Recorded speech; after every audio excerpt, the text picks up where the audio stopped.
Existe um erro muito comum nos programas de compliance e integridade, que é quando chega a hora de apresentar os resultados. As pessoas querem mostrar muitos números. Uma planilha com 30 colunas, um dashboard com 15 gráficos, uma apresentação com 40 slides. KPIs ou KPIs vem do inglês Key Performance Indicator. Por isso, quando a gente fala em indicadores-chave, quantidade não significa qualidade. Se você já entrou numa reunião com a diretoria, com o conselho, para apresentar resultados do programa de integridade e saiu com a sensação de que ninguém entendeu, porque aquilo não importava, ou pior, sentiu que as pessoas sequer estavam prestando atenção, eu vou te ajudar a revisitar o que você escolheu apresentar. Eu sou Letícia Sugai, administradora de empresas, especialista em compliance, riscos, comunicação persuasiva, sócia e fundadora da Veritas e do aplicativo Sabiá. Nessa aula eu vou te mostrar 4 indicadores estratégicos de compliance que conversam com a linguagem da alta administração. Vou te explicar por que a maioria dos indicadores de programas de integridade usam o que a gente chama de KPIs não verdadeiros, ou seja, métricas operacionais que ficam disfarçadas de números estratégicos. Mas antes de chegar a esses indicadores, eu preciso te ajudar a entender a diferença entre um indicador operacional e um estratégico, porque essa distinção é que vai mudar a forma como você se posiciona com a liderança. Quem trabalha com compliance sabe o quanto de esforço a gente coloca por trás de cada número. Cada treinamento concluído, denúncia apurada, política revisada, tudo isso representa muitas horas de trabalho. E é natural a gente querer mostrar tudo. Aqui que começa o nosso erro. A alta administração não está avaliando o nosso esforço, mas sim o impacto das nossas ações no negócio. Quando você apresenta 30 indicadores, você dilui o que realmente importa e a atenção vai para o número mais fácil de interpretar, que geralmente é o mais superficial. O segundo problema é ainda mais sutil. Nem todo KPI conversa com a estratégia do negócio. Alguns indicadores medem bem a operação, o programa, quantos treinamentos foram feitos, quantas denúncias chegaram, quantas políticas foram revisadas. Mas eles não respondem a uma pergunta central que a diretoria está fazendo, que é: esse programa de compliance está reduzindo o risco da empresa? Está contribuindo para que a gente cresça de forma sustentável ou até aumentando nossos resultados? O indicador estratégico é aquele que responde a uma pergunta de negócio, conectando o programa de compliance e integridade àquilo que a alta administração já está monitorando. Risco reputacional, exposição regulatória, custo de conformidade, cultura organizacional. Vou te dar um exemplo claro que, na verdade, é o nosso primeiro indicador. Quantas denúncias foram recebidas no seu canal no último mês? Esse é um dos indicadores mais apresentados em relatórios de compliance. Mas olha o problema. Se eu te digo que a empresa recebeu 10 denúncias mês passado, você acha isso bom ou ruim? Você não consegue responder, porque você não tem uma referência. 10 denúncias para uma empresa de 100 funcionários é muito. Para uma empresa de 5.000 funcionários é pouco. E mesmo com o tamanho correto, o número sozinho não diz nada sobre a qualidade do programa. E esse é o problema do indicador de volume, porque ele é só uma contagem, não é um KPI. A gente pode transformar essa informação em um dado mais sofisticado e estratégico, fazendo o seguinte: quantidade de denúncias para cada 100 funcionários, por exemplo, versus a taxa de procedência versus o prazo médio de encerramento, que é o SLA. Então, nosso primeiro indicador diz respeito a essa que é uma das principais ferramentas do programa de integridade. Essa sobreposição, essa versão estratégica, combina, portanto, 3 dimensões e não apenas um número sobre o canal. Aqui é importante a gente entender essa taxa de denúncias mais versus o tamanho da empresa para permitir uma comparação ao longo do tempo e com benchmarks externos de outras empresas. Na segunda dimensão, em que a gente vai avaliar a taxa de procedência, eu preciso mostrar qual é o percentual das denúncias que foram recebidas que foram consideradas procedentes depois da investigação. Se você tem 10 denúncias por mês com 90% de procedência, isso diz algo muito concreto. As pessoas entendem para que serve o canal e estão usando a ferramenta corretamente. Do outro lado, o pessoal que está fazendo a investigação está identificando casos reais, e isso é um indicador de maturidade do programa. Na terceira dimensão do prazo médio de encerramento dos casos, esse número fala diretamente com a alta gestão, porque esse tempo de resolução tem custo. Um caso de assédio que leva 6 meses para ser encerrado também representa 6 meses de risco reputacional, queda de produtividade na equipe afetada, de um possível litígio. E quando você apresenta esses 3 números conjugados, unidos para a diretoria, você está mostrando um pouco mais sobre a eficácia do programa e não apenas o volume. O segundo KPI vai do treinamento para a cultura. Um dos indicadores mais queridos dos programas de compliance e integridade, mas também dos mais enganosos. O DOJ, o Departamento de Justiça dos Estados Unidos, já alertou que 100% de taxa de conclusão de um treinamento pode ser um indicador de prateleira. A mesma coisa acontece se você só está medindo o percentual de conclusão e não de retenção.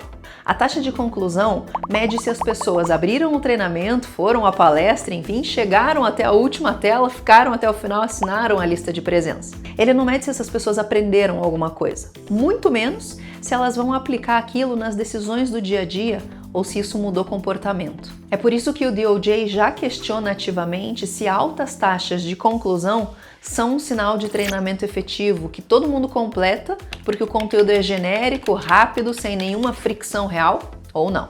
Esse KPI vira estratégico da seguinte forma: taxa de retenção de conteúdo com o índice de engajamento e a variação pré ou pós-treinamentos.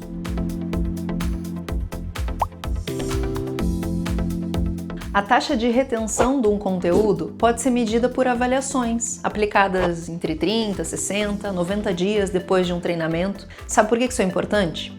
Alguns estudos na indústria já mostram que os funcionários podem esquecer até 50% do conteúdo de um treinamento e-learning long form, que são esses treinamentos mais longos, de 30 minutos ou mais, em apenas 1 hora. E eles tendem a esquecer até 90% desse conteúdo em 1 semana.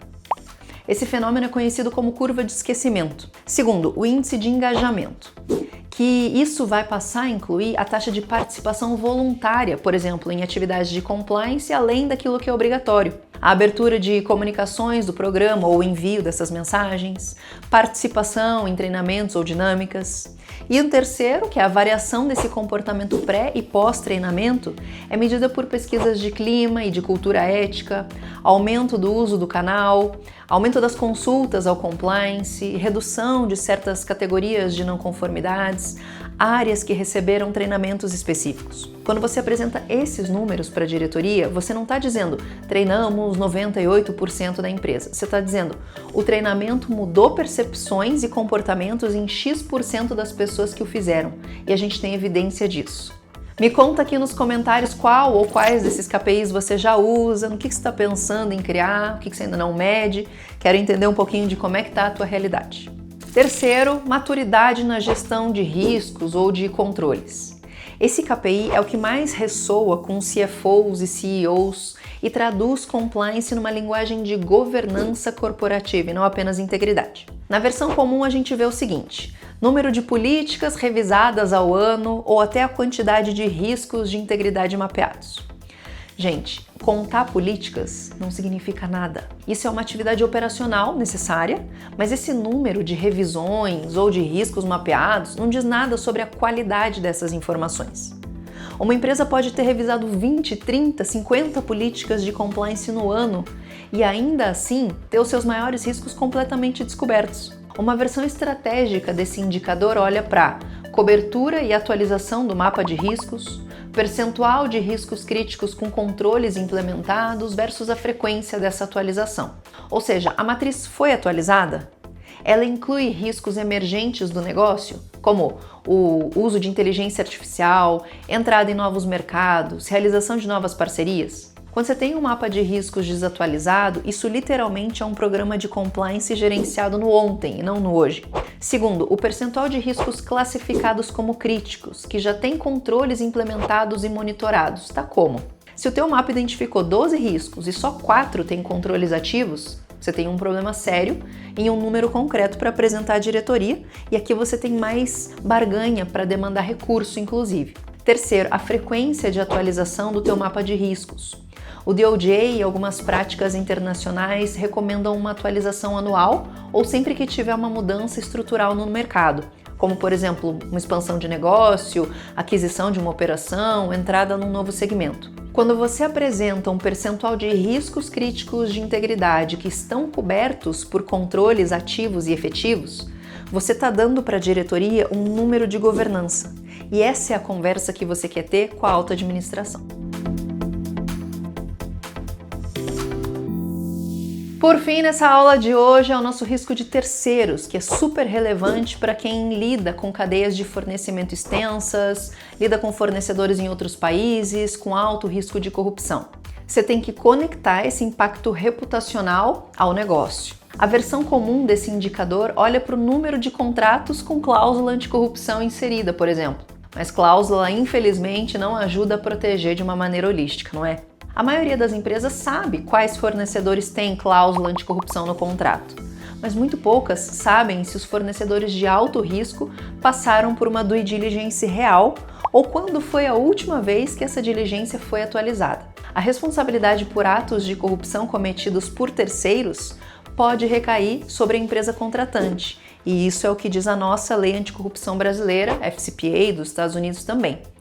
Não sabia não é uma defesa suficiente se você não identificou aquele risco e ele era passível de identificação. Então, numa versão estratégica desse indicador, você vai falar sobre percentual de terceiros com alto risco que tiveram diligência concluída, a validação periódica versus o número de terceiros que não foram contratados ou tiveram um contrato descontinuado por razões de integridade.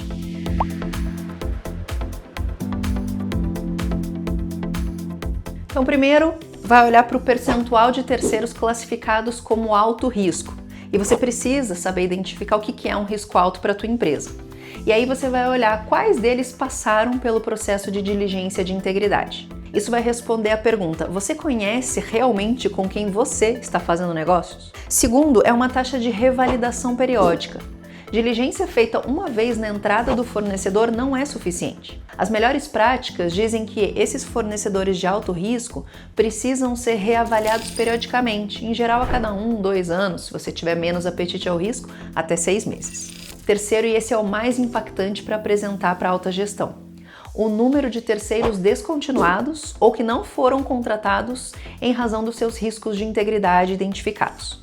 Esse número demonstra que o programa de compliance produziu uma decisão de negócio real e que a empresa deixou dinheiro na mesa para preservar a sua integridade. Isso tem um peso completamente diferente na percepção da liderança, num olhar estratégico da nossa matéria. Ter os KPIs certos é metade do caminho.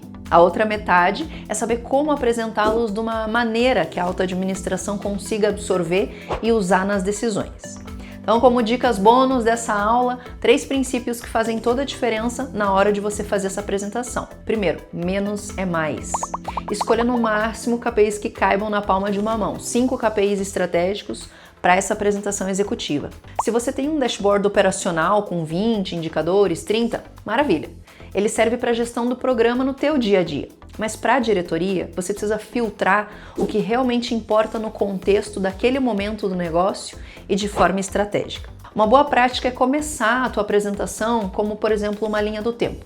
Nesse trimestre, os 3 números mais importantes para o programa de integridade foram XYZ. E aí você apresenta esses 3, dando um contexto, trazendo benchmark, dando recomendações. Segundo princípio, conecte cada indicador a uma estratégia do negócio. Cada um que se apresentar tem que ter uma conexão a uma pergunta de decisão. Não apresente um número sem dizer o que ele significa ou o que ele explica. Por exemplo, a taxa de procedência dos relatos no canal subiu de 38% para 62% em 12 meses. Isso indica que o programa de comunicação interna e o processo de triagem estão mais efetivos. Isso vai mostrar que o investimento nessa frente vale a pena para o monitoramento a médio e longo prazo. Você pode até fazer um benchmark com outros números e pesquisas de mercado. Terceira dica, mostre uma tendência também, não apenas a fotografia daquele momento. Porque um número isolado tem pouco poder de convencimento.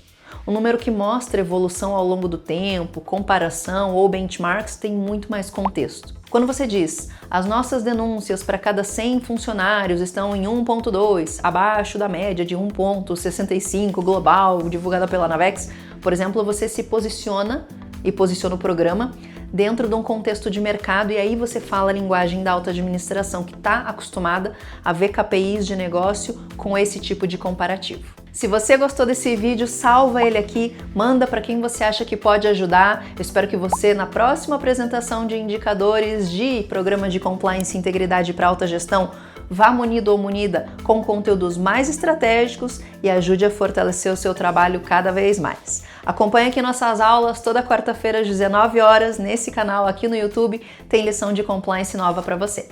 Até mais!